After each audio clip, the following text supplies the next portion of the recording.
J'ai soif de ta présence, divin chef de ma foi. Dans ma faiblesse immense, que ferais-je sans toi? Chaque jour, à chaque heure, j'ai... Alors voilà, c'est magnifique parce que, comme Rio dit tantôt, le Seigneur a décidé de faire son temple en nous. Donc, ce temple, il doit être au moins 3 fois saint. Hein, la sainteté de Dieu doit régner dans nos vies. Et le Seigneur, c'est un ordre que le Seigneur nous dit aussi, il nous donne aussi, soyez saints car je suis saint, moi l'Éternel. Et sans la sanctification, nul ne peut entrer dans le royaume de Dieu. Donc, sauver un jour, sauver toujours, il y a quand même quelque chose qui se rajoute à ça. C'est que le Seigneur l'a dit, le Seigneur Jésus l'a dit dans Jean chapitre 8, celui qui obéit à ma parole, celui-là, il ne mourra jamais. Alors, l'obéissance à la parole, la sanctification, c'est aussi important. C'est un des signes qui nous montre aussi qu'on est vraiment né de nouveau, quoi. Parce qu'à la croix, le Seigneur nous a libérés d'abord de la puissance que le péché exerçait dans nos vies, de la puissance que le monde exerçait dans nos vies, de la puissance que le diable exerçait dans nos vies, et de la puissance que la mort exerçait dans nos vies, car pour un chrétien né de nouveau, la mort n'existe plus, puisque quand il meurt, il commence à vivre pour l'éternité dans la présence de son Seigneur. Voilà. Mais je ne suis pas ici pour vous parler de ça ce matin. Je suis ici pour vous parler dans Luc chapitre 10, verset 25, à partir du verset 25. Ce passage qu'on va examiner ce matin, eh bien, Jésus raconte l'histoire d'un commis très connu d'un voyageur. C'est celle du bon samaritain. Qui avait jamais entendu parler du bon samaritain? Bon, il n'y a rien de nouveau, mais on va essayer d'examiner ça dans un angle différent. Alors, c'est Jésus qui est en train d'enseigner à ses disciples, lorsqu'un docteur de la loi, verset 25, se leva et lui dit pour l'éprouver, « Maître, que dois-je faire pour hériter de la vie éternelle? » La question que vient de poser le docteur de la loi est une très bonne question, en fait. Sauf qu'il l'a posée à Jésus, nous dit le texte, dans le but de le piéger. Et ce qui est remarquable ici, c'est la façon dont Jésus va s'y prendre pour y répondre. Il aurait pu lui dire, écoute, tu es un expert en droit et un docteur en théologie, et moi je ne suis qu'un rabbin. Ne penses-tu pas que ce serait plutôt à toi de me donner la réponse à cette question? Et Jésus va alors lui poser la question suivante au verset 26. Qu'est-il écrit dans la loi? Qui lis-tu? Il répondit, tu aimeras le Seigneur ton Dieu de tout ton cœur, de toute ton âme, de toute ta force et de toute ta pensée, et ton prochain comme toi-même. Tu as bien répondu, lui dit Jésus. Fais cela et tu vivras. Il y a eu sûrement un petit sourire qui est apparu sur le visage de ce docteur de la loi lorsque Jésus lui a dit qu'il avait très bien répondu. Mais regardez au verset 29.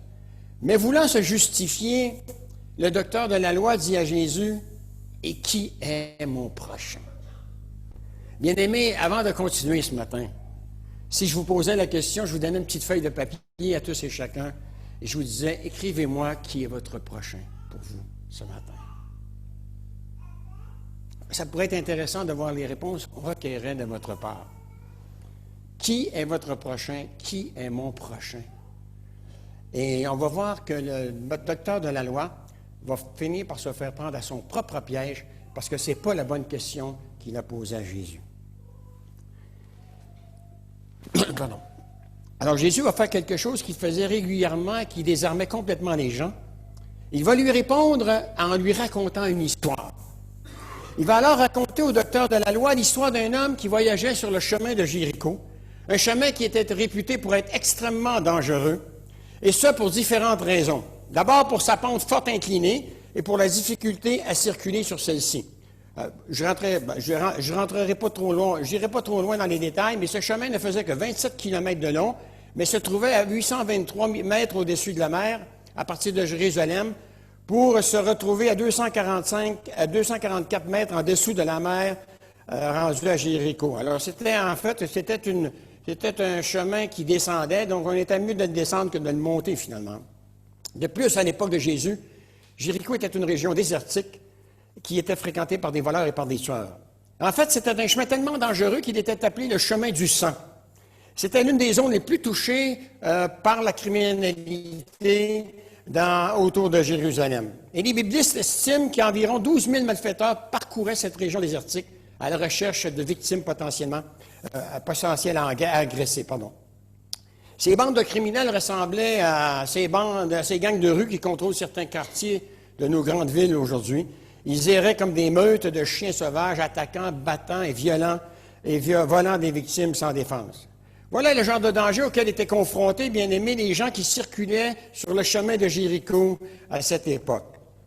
Et Jésus reprend la parole, il dit au docteur de la loi, au verset 30, un homme descendait de Jérusalem à Jéricho.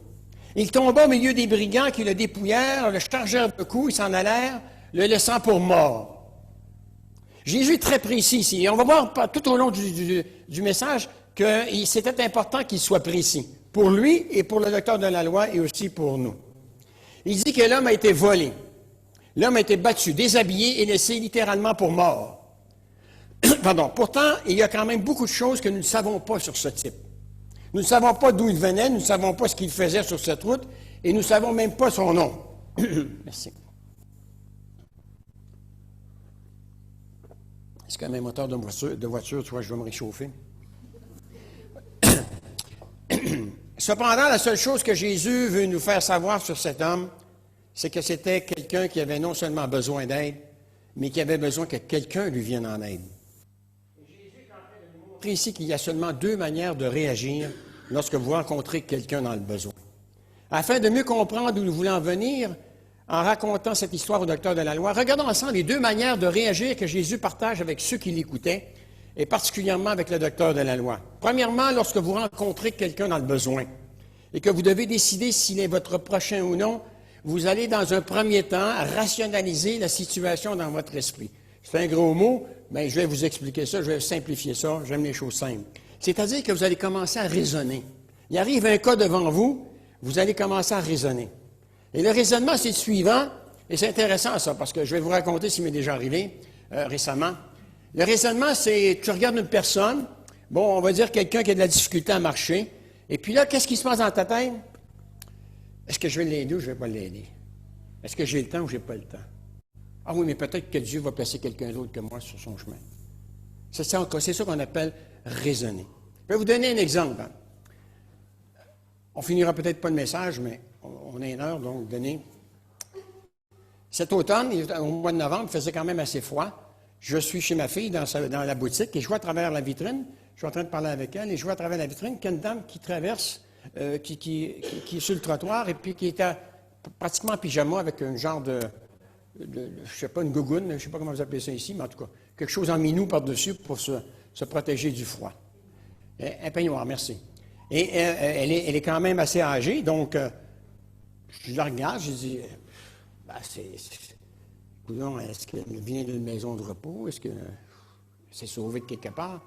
Et puis je continue à parler avec ma fille, et puis comme je sors, 20 minutes, 25 minutes plus tard, cette dame, eh bien, je la vois sortir de la maison de la commune et arriver sur le trottoir.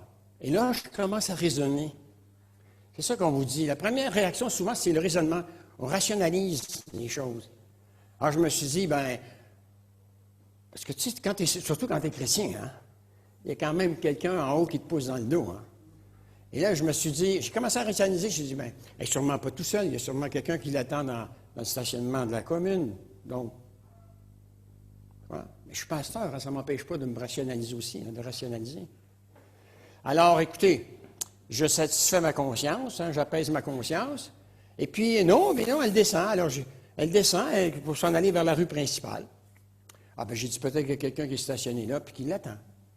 Et moi, je vais dans le stationnement de la commune, je prends ma voiture, et finalement, je prends le même chemin qu'elle, parce que j'allais sur ce chemin, sur cette route principale pour quitter Jupille. Et je la vois, la rue principale, elle est sur le bord du trottoir, et elle est comme ça, elle tremble, et elle est sur le passage, elle attend pour traverser de l'autre côté de la rue pour prendre le bus. Et finalement, les voitures, ça passe. Alors moi, j'arrive, je mets mes, comment s'appelle ça ici, les warnings? Feu clignotant, merci en français, c'est magnifique. C'est plus beau, non? Alors, je mets mes feux clignotants en plein milieu de la rue, moi je sors, je vais la trouver pour la faire traverser. Et je lui dis, vous faites quoi? Elle me dit, je vais prendre le bus. Ah, ben, je dis, écoutez, vous habitez où? Ben, elle me dit, j'habite à Liège, mais je ne sais pas trop où. Ben, j'ai dit, écoutez, embarquez avec moi. J'ai dit, je vais quand même vous conduire un bout, quoi. Alors, on embarque ensemble. Là, j'avais arrêté de rationaliser, voyez-vous. Je me disais, le Seigneur me l'a pas mis une autre fois sur le chemin pour que je continue à rationaliser. Là, j'ai dit, écoute, je vais prendre ma responsabilité de chrétien. Je suis sorti pour la faire traverser. Je pensais que ça se limiterait à ça. Je suis honnête avec vous. Je pensais m'en être débarrassé après avoir traversé, quoi. Mais là, j'ai posé des questions, et puis elle me dit que prendre le bus, mais tant qu'à prendre le bus, embarquer dans ma voiture, quoi. Ma voiture était réchauffée. Bon, voilà. Et sur le chemin, ben, j'ai dit, il ne faut pas que je fasse le taxi non plus, hein. Promener toute la journée avec. Alors, je lui dis, ben, vous habitez où? Ben, elle dit, écoutez, je ne sais pas vraiment où, mais je sais que la Meuse passe devant la maison. Ben, la Meuse, elle est longue, hein? On fera quand même pas toute la Meuse, quoi. Alors, j'ai dit, je trouvais ça bizarre qu'elle était un petit peu confuse, mais elle me disait qu'elle était d'origine belge, mais qu'elle avait vécu dans les pays de l'Est pendant une quarantaine d'années. Et vu que son mari était décédé, bien, elle était revenue à ses origines, vivre avec ses enfants et tout ça. Alors, on roule. Et puis, finalement, j'ai dit, écoutez, quand vous regardez la Meuse, vous la voyez, j'ai dit, vous vous tournez à droite ou si vous vous tournez à gauche dans votre maison? Fait qu'elle me dit, je pense que, elle dit, attends, elle aurait fait un signe comme ça avec sa tête. Elle dit, je me tourne à gauche. Ah, OK. Alors, j'ai dit, on va changer de côté. On change de côté, on roule, et puis, elle me dit, ah, c'est cette maison-là. Ah, ben, j'ai dit, c'est parfait, ça, merci Seigneur aussi. On avait roulé à peu près 15 minutes. Alors, écoutez, elle vient, alors moi, elle vient pour ouvrir. J'ai dit, je vais vous ouvrir la porte, bougez pas. Elle fouille dans sa poche, et elle m'ouvre la main, puis c'est un papier, j'ouvre la main, elle me donne un billet de 100 €. J'ai dit, madame, je vous ai quand même pas voyagé pour être payé, quoi. J'ai dit, reprenez votre billet. Alors, elle ne veut pas le prendre. Alors, j'y jette sur ses jambes, elle est toujours assise dans ma voiture. J'ai dit, prenez-le, moi, j'en veux pas. Alors, 2-3 fois comme ça, on joue à ce jeu-là, et elle me dit, monsieur, ne vous fiez pas à mon accoutrement, je suis une personne très riche. Et c'est pour vous remercier d'avoir pris le temps de venir me conduire que je vous le donne. Ben, j'ai dit, c'est comme ça, OK, mais écoutez, je vais essayer de le déposer à quelque part, mais moi je l'ai fait vraiment gratuitement. Et je roulais, et le Seigneur je réalisais en tant que chrétien que le Seigneur venait de me faire un clin d'œil. Ça, c'était ton prochain aujourd'hui, que j'ai placé sur ta route. Et moi, en roulant, le sourire m'est apparu, je me suis dit, ça doit être un ange que le Seigneur m'a envoyé, c'est pas croyable, ça se peut pas, quoi. Ça se peut pas. Mais j'ai pas été tenté de recommencer, vous savez, si je vais me promener sur le trottoir, ça ne va pas encore une vieille personne, je pouvais promener pour aller chercher un autre billet de 100, hein. Mais le Seigneur m'avait permis de rencontrer mon prochain cette journée-là. Alors, qui est votre prochain, bien-aimé? C'est une bonne question, mais on va voir que Jésus va la manier différemment. Alors, quand on commence à raisonner, ça nous amène à nous demander si on doit intervenir ou non, ou encore si ça nous regarde ou non, ou si on ne devrait pas plutôt nous se mêler de nos affaires. Et nous faisons tous cela, bien-aimés. Que ce soit chrétien ou non chrétien, on raisonne toujours avant de rendre service à quelqu'un, où ça vaut vraiment la peine. Est-ce que je devrais le faire? Et tatati, tatata, voilà. Mais cette histoire, elle se divise quand même en 2 parties et elle est facile à comprendre. La première partie commence à partir du verset 31. Or, un prêtre passait par là par hasard. Bien-aimé, y a-t-il un hasard avec Dieu? Et ça sort de la bouche de Jésus. Or, un prêtre passait par là par hasard. Extraordinaire. Vous écoutez cette histoire et un vent d'optimisme envahit immédiatement votre cœur. Vous êtes soulagé, vous vous dites, « Oh, génial, heureusement que ce prêtre passait par là. C'est un saint homme, c'est un homme juste. Il va sûrement s'arrêter et aider cet homme. » Mais il est écrit, Jésus dit, « Mais quand il aperçut l'homme, il traversa de l'autre côté de la route. » Pourquoi le prêtre a-t-il agi ainsi? Car lorsqu'on se met à réfléchir, bien-aimé, il a fait la même chose que vous et moi. Il a commencé à rationaliser, si vous préférez, à raisonner, c'est-à-dire qu'il a étudié la situation et qu'il a vu que cet homme était inconscient et complètement nu. C'est ce que le texte biblique nous dit. Il s'est probablement dit, comment savoir si cet homme est d'origine juive ou d'origine païenne? S'il est juif, bien, selon la loi, je suis obligé de l'aider. Parce qu'un prêtre se doit d'aider un juif.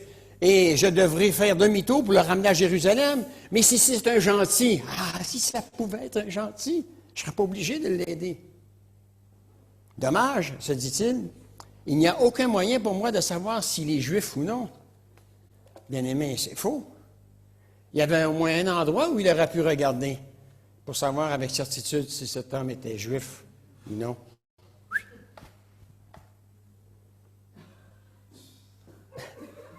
Ah, les femmes viennent de comprendre, là. Ah, voilà. Mais voilà, il continue à raisonner. De plus, dit-il, si je ne le connais pas, si je m'approche de lui et que je le touche par mes gardes et qu'il est mort, non seulement selon la loi, je serai impur pendant 7 jours, mais je devrais me purifier, brûler mes vêtements et expliquer pourquoi je circulais sur ce chemin à mes proches. Et puis, il continue à raisonner en se disant, oui, mais si cet homme vient d'être attaqué et volé, cela me rappelle quand même qu'il y a des voleurs et des meurtriers qui se trouvent dans le secteur. Et si je reste dans les parages, je risque aussi de me faire tabasser, me faire voler, voire même tuer. Je ferais mieux peut-être de déguerpir le plus vite possible. Et effectivement, comme Jésus l'a dit, il a regardé, il a vu de l'autre côté de la route, poursuivant son chemin, comme s'il n'avait rien vu. Et avec lui, l'espoir s'envole. Bien-aimé, qui est votre prochain ce matin? Mais alors, Jésus dit au verset 32, la première partie du verset 32, « De même, un Lévite arriva sur place par hasard et l'aperçut. Et avec lui, l'espoir renaît. C'était un Lévite appartenant à la tribu de Lévi, un Lévite qui assistait le prêtre, peut-être même ce prêtre qui venait juste de le précéder et qui venait de quitter les lieux peu de temps avant lui. Il a probablement regardé l'homme étendu par terre et lui aussi s'est mis à rationaliser. Rien ne nous défend de penser qu'il s'est même peut-être dit, je sais que le prêtre est passé par ici tantôt et qu'il ne l'a pas aidé, et s'il ne l'a pas aidé, c'est qu'il sait peut-être quelque chose sur cet homme que moi je ne sais pas. Rationalise, raisonne. Et s'il ne s'est pas arrêté, pourquoi devrais-je alors m'arrêter? Il est écrit que lorsque le Lévite vit l'homme, il passa lui aussi de l'autre côté de la route et s'éloigna. Bien-aimé, qui est votre prochain ce matin? Jésus ne nous dit pas pourquoi le prêtre et le Lévite passèrent de l'autre côté et poursuivirent leur route. Cependant, nous pouvons penser qu'ils ont rationalisé dans leur esprit, c'est-à-dire qu'ils ont pris le temps de réfléchir pour quelles raisons ils devraient aider ou non cet homme. Et après avoir bien réfléchi, ils ont décidé de ne pas venir en aide à cet homme étendu par terre et poursuivre leur chemin comme si de rien n'était. Si vous aviez écouté cette histoire il y a 2000 ans, vous auriez parié tout ce que vous aviez que l'une des deux personnes, que l'une de ces deux personnes aurait aidé cet homme étendu par terre parce que c'était des religieux qui étaient supposés être connectés directement avec Dieu. Ils venaient probablement de quitter Jérusalem et ils ont changé de côté parce qu'ils ne voulaient tout simplement pas être impliqués dans ce genre d'histoire. Si vous aviez fait partie de la foule, bien aimé, au moment où Jésus racontait cette histoire, vous auriez probablement commencé à murmurer parce que vous vous seriez peut-être dit que ce prêtre et ce Lévite ne valaient vraiment pas mieux que les voleurs qui avaient volé et battu ce pauvre homme qu'ils avaient laissé pour mort. Cet homme méritait non seulement d'être aidé, mais qu'on s'occupe aussi de lui et qu'on lui fasse du bien, mais ni le prêtre ni le Lévite avaient jugé bon de l'aider. Dans Proverbe 3,27, il est écrit ceci, « Chaque fois que tu en as la possibilité, n'hésite pas à faire du bien à ceux qui sont dans le besoin. » Mon frère, ma soeur, ce matin, qui est ton prochain? Le problème avec le prêtre et le Lévite, ce n'est pas ce qu'ils ont fait, car ils n'avaient pas battu cet homme qui gisait par terre, ils ne l'avaient pas volé et ils ne l'avaient pas dévêtu. Le problème était qu'avec ce qu'ils n'avaient pas fait, et en cela, le prêtre et le Lévite étaient de mauvais prochains, parce qu'ils avaient refusé d'être de bons prochains pour les autres. Bien-aimés, Dieu nous donne toujours l'occasion de démontrer jusqu'à quel point nous sommes de bons prochains pour les autres. Bien-aimés, lorsque nous rencontrons quelqu'un dans le besoin et que nous commençons à rationaliser ou à raisonner, nous risquons par finir par nous demander pourquoi nous devrions aider, pourquoi nous devrions nous impliquer, pourquoi nous devrions finalement nous salir les mains. À chaque fois que nous rationalisons, nous risquons de réagir comme ce prêtre et comme ce Lévite, c'est-à-dire de rassurer notre conscience et décider de passer à chaque fois de l'autre côté de la route. C'est une première façon de faire, mais il existe une autre façon de faire qui est importante pour nous, et c'est celle-là qu'on va voir. Il existe une autre façon de réagir, et c'est en écoutant votre cœur, nous dit Jésus, bien-aimé. Parce qu'en écoutant notre cœur, bien-aimé, le Saint-Esprit va nous parler. Le Saint-Esprit va nous parler, il va nous rappeler qui on est, pas en tant qu'individu, mais qui on est dans la personne de Jésus-Christ, bien-aimé. Que représentons-nous, bien-aimé? Alors, bien-aimé, réfléchissez, je vais vous demander la réponse à la fin. Qui a votre reproché, d'après vous?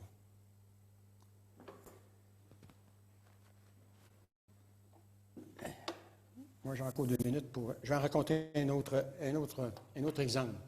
J'étais pas guéri, mais ça m'avait donné un bon coup de main. Ça avait touché ma conscience, cette histoire de cette femme que j'avais prise. Et la veille, il y a quelques semaines, le soir de la veillée, non. Oui, le soir de la veillée pascale, j'étais pas avec vous, c'est le samedi soir. J'étais à Etterbeek, on avait fait une semaine d'évangélisation ensemble et on faisait une conférence pour terminer dans la soirée. Alors, on a vraiment eu un bon moment, des personnes qui ont accepté le Seigneur. Et on était épuisés, mais j'étais épuisé parce que je portais le matin de Liège, je montais à Bruxelles, je redescendais, je faisais la navette pendant ces 3 jours. J'ai fait cette navette-là pendant les 4 jours.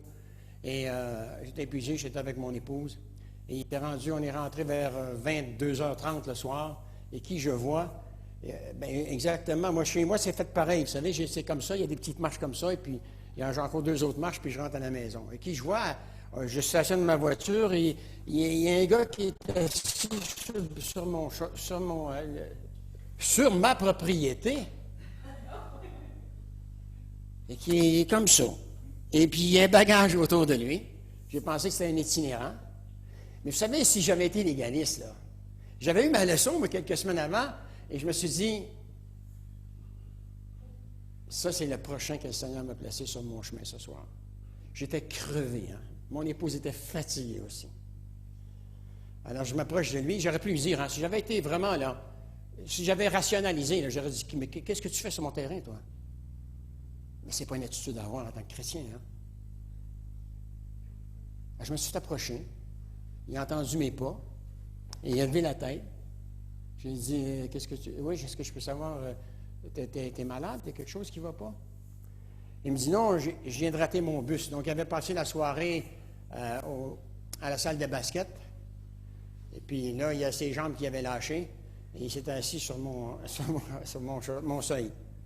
Alors, je disais, ah oui. Il dit, alors, à un moment donné, je parle avec, on jase avec, j'essaie de le ranimer un peu et de le réveiller. Et puis, il me dit, ah, vous avez un accent du Québec. Il dit, je connais un gars, moi, qui vient du Québec. Je dis, oui, comment il s'appelle? Il s'appelle Josué. Je dis, c'est mon fils. Ah, vous êtes le père de Josué? Ah, c'est vous qui êtes pasteur. Ah! Mon fils, il ne veut pas encore accepter le Seigneur, c'est le dernier. Hein? Il ne veut pas parmi les 4, mais il dit que son père est pasteur. Hein? En voulant dire, faites attention à lui. Hein? S'il y a une occasion de vous parler du Seigneur, il va vous parler du Seigneur. Alors, j'ai parlé avec lui, parle. Écoute, il me dit, j'ai raté mon bus, c'était son dernier bus. Hein? C'était une ligne de bus qui ne passait pas 24 heures sur 24. Donc, j'ai dit, t'habites où? J'habite au centre-ville de Liège. Il m'indique la place, près de la Médiacité. Je dis, OK. J'ai dit, écoute, on va aller te reconduire. Et là, ça l'a réveillé, ça. Hein? Ça l'a réveillé. Hein? Vous allez faire ça pour moi? J'ai dit, c'est normal. Hein? Non, monsieur, c'est pas normal. C'est normal parce que tu es mon prochain, mon ami. Ça, tu es le prochain que Dieu place sur mon chemin avant que j'aille me coucher ce soir. Et que je puisse réfléchir aussi que moi, j'ai été le prochain de Jésus-Christ sur la croix. Et que si j'avais été le seul prochain à être sauvé sur la terre, Jésus serait venu me sauver. Parce qu'heureusement que Jésus n'a pas rationalisé, bien-aimé. Que Jésus n'a pas commencé à raisonner par rapport à la journée qu'il venait de vivre, parce qu'il ne serait jamais monté sur la croix. Il aurait dit, je prends un break, je reviendrai une autre fois. La façon qu'il me traite, ça n'a pas de sens. Je reviendrai dans 300 ans, dans 400 ans, mais je reviendrai un autre tantôt, quoi. Non. Il a vu à travers tous ces gens-là, malgré tout, qui lui crachaient dessus, qui l'ont battu, qui l'ont insulté. Il y avait à travers tous ces gens-là, en chacun d'eux, un prochain à être sauvé, bien-aimé. Alors, je l'ai embarqué dans la voiture. Et là, dans la voiture, il ne pouvait pas se sauver. Là, j'ai parlé un peu du Seigneur. Et je l'ai respecté. J'ai simplement demandé, est-ce que tu es croyant à propos de Denis? Il s'appelle Denis. À propos, ils ont pris mon épouse pour lui. Est-ce que Denis était croyant? Oui, il dit, j'oublie pas hein, que votre fils, j'oublie pas encore que votre fils me dit que vous étiez pasteur. Hein? Oui, j'ai dit, ça n'a rien à voir. J'ai dit, je te parle de ça comme ça. Hein, si tu veux, tu ne me réponds pas. Hein, alors, il me dit, ben, vous savez, il dit, justement, il dit, ben, moi, je pense que chacun est libre de penser ce qu'il veut. J'ai dit, oui, tu as raison. Hein. J'ai dit, je ne te forcerai pas non plus. Si tu veux qu'on arrête là, on arrête là. Mais j'ai dit, pourquoi tu es dans cet état-là, quoi? Il me dit, ben, j'ai vécu en concubinage 8 ans avec une fille. Il avait juste 33 ans, ce que là, c'était un kiné, hein. Mais complètement abattu, quoi, complètement découragé. Pourquoi? Parce qu'il ne s'attendait pas à ce que cette fille-là le laisse, quoi. C'était la femme de sa vie, ça. Mais la femme de sa vie, elle a dit, comme tout le monde nous dit souvent, au moins une fois dans nos vies, hein, je t'aimerai toujours. Hein. Puis à un moment donné, tu te tournes, il est rendu où? Elle est rendue où? Mais tu la vois plus. Tu attends 50 ans, puis tu ne les as jamais revus, hein, ceux qui t'aimaient, qui ont dit, qui ont promis qu'ils t'aimeraient toujours. Hein. C'est vrai, hein? Voilà. C'est juste l'amour de Dieu qui ne nous fera jamais défaut. Ça, c'est le seul amour qu'on peut être certain qu'il ne nous lâchera jamais, bien-aimés. Dieu nous aime d'un amour éternel. Amen? Amen? Bon, parfait. Vous êtes réveillés, on continue. Voilà. La grande majorité des gens qui se trouvaient là et qui écoutaient cette histoire que Jésus racontait avaient probablement perdu tout espoir. Certains devaient se dire, c'est terrible, cet homme est sûrement en train de mourir et personne n'a voulu lui venir en aide. Et puis l'espoir renaît dans la foule lorsqu'elle entend Jésus prononcer au verset 33 un petit mot, bien-aimé. Un petit mot. Le mot « mais ». Mais. Certains ont sûrement pensé que Jésus s'apprêtait à dire qu'il y avait sûrement un bon juif qui allait venir secourir ce pauvre homme. Imaginez lorsqu'ils ont entendu les paroles suivantes sortir de la bouche de Jésus au verset 33. Mais un Samaritain. On aurait pu entendre une mouche voler, voire même des gens avaler leur salive de travers et d'autres s'étaient probablement mis à vomir lorsqu'ils ont entendu le mot, Jésus prononcer le mot Samaritain. C'était un mot qui était défendu de prononcer, bien-aimé. Mais un Samaritain qui voyageait était là, fut ému de compassion lorsqu'il vit un homme. Personne n'était plus détesté, plus méprisé et plus jugé que les Samaritains. Je n'ai pas le temps de vous énumérer toutes les raisons, mais je vais vous en donner juste une. Le Samaritain était rejeté parce que c'était un Juif qui avait osé marier une non-Juive. Et ça suffisait pour ces Juifs qui suivaient la loi dans l'Ancien Testament. Mais je peux juste vous dire que si vous étiez un Samaritain, vous ne pouviez pas mettre les pieds dans aucune synagogue. En fait, il arrivait que lorsque les Juifs priaient, ils disaient à haute voix, « Dieu, s'il te plaît, ne laisse jamais un Samaritain entrer au paradis. » Ça, c'était une des prières qu'on entendait du côté des Juifs. Et pour le dire franchement, c'était juste du racisme, c'est tout. Cependant, si vous vouliez vraiment insulter quelqu'un il y a 2000 ans, vous lui disiez qu'il vous faisait penser à un Samaritain. D'ailleurs, c'est exactement ce que les pharisiens ont fait à Jésus, lorsqu'ils lui ont dit dans Jean chapitre 8, verset 48, « N'avons-nous pas raison de dire que tu es un Samaritain et que tu es un démon? » Vous imaginez alors qu'est-ce que représentait un Samaritain pour un Juif, un démon? Et Jésus a encaissé. C'était une double gifle envoyée dans la figure de Jésus en laissant entendre qu'il n'était pas seulement quelqu'un de possédé, mais qu'il était aussi un Samaritain. Imaginez à quoi devait penser ce docteur de la loi qui avait voulu piéger Jésus lorsqu'il a prononcé le mot « Samaritain ». Il n'avait plus le choix, il devait écouter jusqu'à la fin cette histoire et entendre Jésus dire à partir du verset 33, « Écoute bien, docteur de la loi, maintenant. » Mais un Samaritain qui voyageait arriva près de lui et fut rempli de compassion lorsqu'il l'a vu. Pas un Juif, un Samaritain.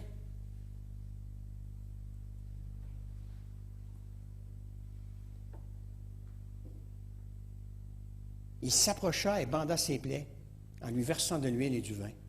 Puis il le mit sur sa propre monture, le conduisit dans une auberge et prit soin de lui. Le lendemain, à son départ, il sortit 2 pièces d'argent, les donna à l'aubergiste et lui dit, « Prends soin de lui et ce que tu dépenseras en plus, je te le rendrai à mon retour. » Ce que fait ce Samaritain est tout simplement incroyable, bien-aimé. Lorsqu'il charge sur son âge cet homme, sur le dos de son âme, cet homme complètement nu, qui, soit dit en passant, était probablement un Juif, l'emmène en territoire juif, alors qu'il n'a pas le droit de mettre les pieds, il risque sa vie dans une ville juive et dans une auberge juive au péril de sa vie, car dans des circonstances normales, Il était interdit, comme je vous l'ai dit tantôt, à un Samaritain de mettre les pieds dans une ville juive. Essayez d'imaginer que vous êtes Samaritain. Imaginez que vous êtes une Samaritaine, un Samaritain ce matin, et que vous amenez dans une ville juive sur le dos de votre âne un homme à moitié mort qui en plus non seulement est juif, mais que vous êtes Samaritain. Comment pensez-vous que les gens réagiraient? Difficile à dire, n'est-ce pas? Et vous savez pourquoi? Parce que si ça devait se faire, vous seriez probablement le premier Samaritain ou la première Samaritaine à oser agir ainsi, parce qu'aucun Samaritain ne l'aurait fait avant vous, et aucun Samaritain ne le fera après vous, de peur d'y laisser sa peau. Et pour couronner le tout, Jésus dit au verset 35 que le lendemain à son départ, le Samaritain sortit 2 pièces d'argent, les donna à l'aubergiste en lui disant de prendre soin de lui, et ce qu'il dépenserait en plus, il le lui rendrait en retour. Ah, bien-aimé, quel est votre prochain ce matin, bien-aimé? Vous êtes chrétien.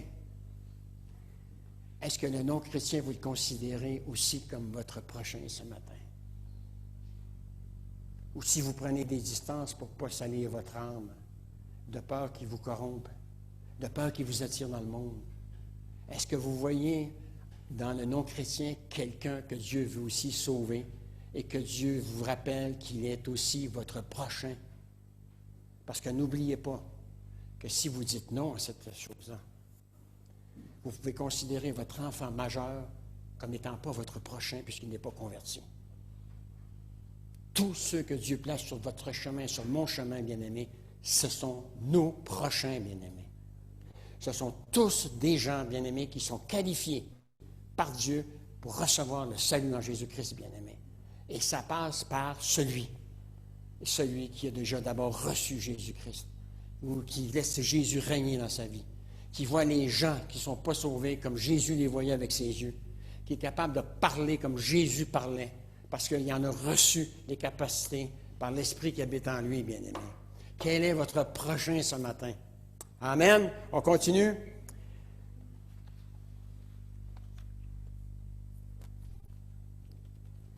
Ce Samaritain va donner assez d'argent à l'aubergiste pour couvrir 3 semaines pour couvrir les soins de l'homme, mais non seulement pour couvrir les soins de l'homme, mais pour couvrir ses frais d'hébergement, ses frais de nourriture, ses factures pour le médecin et les dépenses finalement imprévues. En lui disant, je pense que ce que je vous ai donné, cher aubergiste, eh bien, prouve que je le reviendrai. J'imagine l'aubergiste répond au Samaritain, avez-vous pensé que quelqu'un pourrait vous tuer si vous revenez dans la ville? Vous êtes un Samaritain quand même. Je suis convaincu que le Samaritain lui a alors répondu, c'est l'état de santé de cet homme qui me préoccupe le plus. Soyez assurés que je reviendrai et que s'il vous doit de l'argent, je vous rembourserai.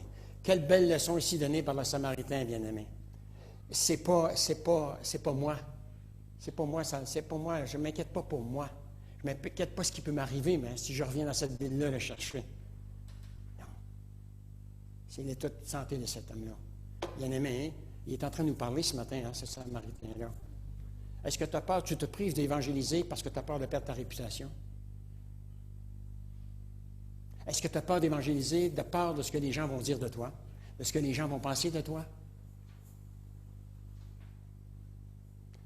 Le Samaritain, on doit réfléchir comme le Samaritain. Ce qui devrait nous préoccuper, bien-aimés, c'est l'état de santé spirituelle de la personne qui est devant nous. Et non pas ce qui va nous arriver à nous. Il y a quelqu'un qui va nous protéger en haut. Il y a quelqu'un qui va nous protéger. Et c'est sur lui que nous devons compter. Il y a déjà quelqu'un qui m'a dit, j'avais témoigné une première fois à sa femme, et je leur avais dit, je leur avais donné, en tout cas, je leur avais témoigné une première fois, et moi, jeune chrétien en plus, écoute, jeune chrétien, je pétais le feu pour le Seigneur, je le pète moins, mais je le pétais, en tout cas, ça dépassait mes espérances avant. Alors, je rentre et puis je me dis, Seigneur, il faut que je le rappelle pour aller les voir. Ils m'ont dit que je pouvais y retourner. Je leur ai demandé. Ils m'ont dit, oui, Seigneur, place les paroles dans ma bouche et tout ça. Moi, écoutez, j'étais tout feu, tout chambre. J'ai dit, ça y est, ils vont accepter le Seigneur la prochaine fois que je vais y aller. Alors, une semaine après, j'y vais. Eh bien, je parle du Seigneur et effectivement, ils prennent une décision pour le Seigneur. Mais le gars, après, il me révèle quelque chose. Il est passé de la mort à la vie. Là, on peut se parler égal à égal. J'ai dit, écoutez, il me dit, écoute, il dit, je ne sais pas ce qui s'est passé aujourd'hui. Il dit, j'ai senti vraiment qu'il y a une voix qui parlait en moi et qui me disait, écoute, c'est ton jour aujourd'hui. Alors, j'ai dit, pourquoi vous me dites ça? Il dit, parce que quand tu es venu la première fois, moi, je pensais qu'il m'aurait dit, tu m'as touché, patati, patata, c'est comme ce qu'on est. Hein? Il dit, écoute, je sais. Il dit, j'ai dit à ma femme, j'ai dit, quand il va revenir, s'il me parle encore de Jésus, je vais y foutre mon poing dans la figure. Et il a dit qu'il a voulu me le faire en plus. Mais il dit, il y a une force. Il dit, j'étais incapable de lever mon bras pour te le donner. Tout ce que j'ai pu faire, c'est de fermer ma main, mon poing. Mais il dit, il y avait quelque chose, quelqu'un qui m'empêchait de te frapper. Gloire à Dieu, bien-aimé. Gloire à Dieu. Si vous êtes persécuté, si vous devez mourir le jour où vous allez parler du Seigneur, vous savez où vous en allez, bien-aimé. Vous savez où vous allez aller. Dans la demeure céleste, bien-aimé. C'est extraordinaire, non? C'est Dieu qui décide le jour où on va mourir, hein? À quelle place qu'on va mourir et quand on va mourir, bien-aimé. On peut être végétarien, on peut manger on peut boire que du lait, on peut manger que de la soupe. C'est pas ça qui nous tient en vie, bien-aimé. On va peut-être être moins malade, mais c'est pas ça qui nous tient en vie, bien-aimé. C'est le Seigneur. C'est le Seigneur qui connaît le jour où on est venu sur la terre et le jour où on va partir, bien-aimé. Et on ne peut rien ajouter, aucune journée de plus à ces jours-là. Comment être vraiment certain que le Samaritain respecterait sa parole? Il savait que s'il ne respectait pas sa parole, il risquait d'être vendu comme esclave et être ainsi séparé de sa famille tant qu'il n'aurait pas payé sa dette. S'adressant au docteur de la loi, Jésus lui dit au verset 36, « À ton avis, lequel de ces trois te semble avoir été le prochain de celui qui était tombé au milieu des brillants? » Je me mets à la place de ce pauvre docteur de la loi, bien-aimé. Il devait se demander en lui-même ce qu'il devait répondre à Jésus. Il dit à Jésus au verset 37, voici sa réponse. C'est celui qui agit avec bonté envers lui. Que va lui répondre le Seigneur Jésus? Ah, il ne donnera pas un cours de théologie, hein? Vous savez ce qu'il va lui dire? Va et toi, fais de même. Le Seigneur Jésus, là, ce matin, j'espère que le Saint-Esprit vous parle, comme il me parle, c'est la même réponse que Jésus vous dit ce matin. Va, toi, que mon esprit, et fais de même. Va parler de moi.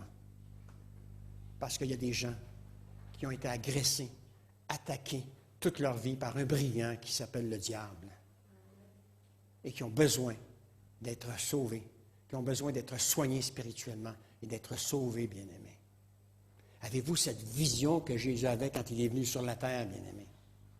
On ne peut pas avoir de compassion pour les gens à l'extérieur si on n'a pas une vision, bien-aimés, qu'ils sont perdus.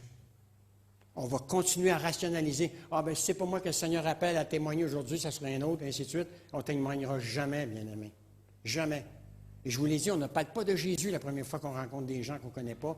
On leur parle comment ça va, de qu'est-ce qu'ils font dans la vie, patati, patata. Voilà. Il faut d'abord apprendre à connaître les gens, à connaître leur lieu. Hein? C'est important, ça. Leur arrière-plan, quoi. Amen. Bon. Bien-aimé, le docteur de la loi avait posé la mauvaise question à Jésus. La question à poser à Jésus n'était pas de savoir qui était son prochain, parce que cela laissait sous-entendre qu'il y a certaines personnes qui sont nos prochains et d'autres qui ne sont pas. Écoutez bien. Cette question laissait sous-entendre que si vous étiez hétérosexuel, vous étiez mon prochain. Mais si vous étiez homosexuel, vous ne l'étiez pas. Parce que cela laissait sous-entendre qu'il y a certaines personnes qui sont nos prochains et d'autres qui ne le sont pas. Cette question laissait sous-entendre que si vous étiez blanc, vous étiez mon prochain, que vous étiez noir, vous ne l'étiez pas, ou vice-versa. Cette question laissait sous-entendre que si vous votiez pour un certain parti de droite, que vous étiez mon prochain, et que si vous votiez pour un certain parti de gauche, vous ne l'étiez pas. Cette question laissait sous-entendre que si vous étiez membre d'une certaine dénomination, vous étiez mon prochain, et que si vous apparteniez à une autre dénomination, vous ne l'étiez pas. Cette question laissait sous-entendre que si vous étiez de tendance conservatrice, vous étiez mon prochain, et que si vous étiez de tendance libérale, vous ne l'étiez pas. Jésus venait de faire réaliser au docteur de la loi qu'il venait de poser la mauvaise question et que la bonne question à poser était la suivante. Suis-je un prochain pour les autres, bien-aimés? C'est-à-dire, quand je m'approche auprès de ceux qui sont dans le besoin, qu'est-ce que je vois? Voilà la vraie question. Voilà pourquoi nous disons que chaque détail de cette histoire racontée par Jésus est important. Bien-aimés, nous sommes le prochain de tous ceux qui sont dans le besoin. Et tous ont besoin de connaître le Seigneur Jésus-Christ, bien-aimés. Être le prochain de quelqu'un n'a rien à voir avec la proximité, avec la nationalité, avec la popularité ou avec l'appartenance ethnique. Il s'agit avant tout de ne pas se limiter à faire en sorte que notre prochain se limite seulement aux besoins de ceux qui pourraient nous être utiles dans la vie. Qu'est-ce qui distinguait le Samaritain du prêtre et de ce Lévite? Parce que lorsqu'on y pense bien, tous les trois venaient de vivre la même expérience. Tous les trois avaient passé devant cet homme qui était étendu par terre. Tous les trois avaient vu sa situation. Mais il est dit que le prêtre et le Lévite changèrent de côté de rue. Et que seul le Samaritain, eh bien, qui voyageait, fut ému de compassion lorsqu'il le vit. Ce qui faisait que ce Samaritain était un si bon prochain, ce n'était pas la couleur de sa peau, mais le caractère de son cœur. Car être un bon prochain a tout à voir avec la place que l'amour de Dieu, voyons, je vais le dire, je vais prendre une gorgée d'eau.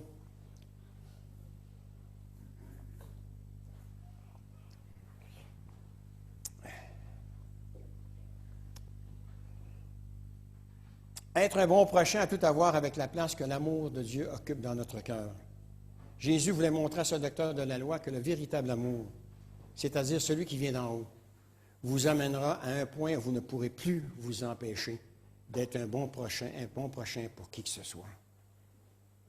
Parce que Dieu ne limite pas son salut à personne. Et on ne devrait pas faire en sorte de limiter à certaines gens de dire, toi, tu es mon prochain, toi, tu ne l'es pas. Voilà la question que Jésus nous pose ce matin. Êtes-vous un bon prochain? Vous êtes peut-être en train de vous dire en ce moment, comment puis-je savoir si je suis un bon prochain? C'est très facile. Il vous suffit de vous poser cette question à chaque jour de votre vie. Si je voyais mon prochain avoir besoin d'aide aujourd'hui, comment je réagirais? Est-ce que je réagirais comme le prêtre, ou si je réagirais comme le Lévite, ou si j'agirais comme le Samaritain? Je pense que vous avez deviné qui est le vrai Samaritain dans cette histoire, finalement. C'est Jésus. Il n'avait jamais emprunté ce chemin à Jéricho. Il se rendait, lui, plutôt à Jérusalem, en sachant que nous ne pouvions absolument rien faire pour lui. Il savait qu'à Jérusalem, il porterait une croix pour chacun de nous, parce que le monde entier représentait pour lui son prochain. Et tout comme ce Samaritain, il est venu vers nous tous qui étions allongés sur le bord de la route et qui avions été laissés pour morts, dépouillés et dénudés par le monde, la chair et le diable. Il est venu nous voir au bord de la route en sachant que nous ne pouvions absolument rien faire pour lui. Et comme un bon prochain, c'est lui qui va tout faire pour nous. Finalement, être un bon Samaritain, c'est non seulement prendre l'habitude de voir les gens comme Jésus les voyait, mais c'est aussi se demander à chaque fois, que ferait Jésus à ma place? Et alors, vous ne pourrez faire autrement que de voir toute personne que vous rencontrez être le prochain que Dieu a placé sur votre chemin. Amen. Sous la pression, sous la tension, tu fais un